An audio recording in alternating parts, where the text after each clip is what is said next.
figured it out. Time travel. What? Wow. We got really lucky. I know. A lot of people didn't. No, I can't help everybody. Something tells me I should put it in a lockbox and drop it to the bottom of the lake. Go to bed. But would you be able to rest?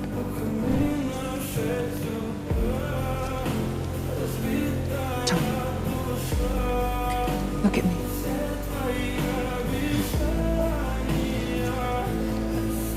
You can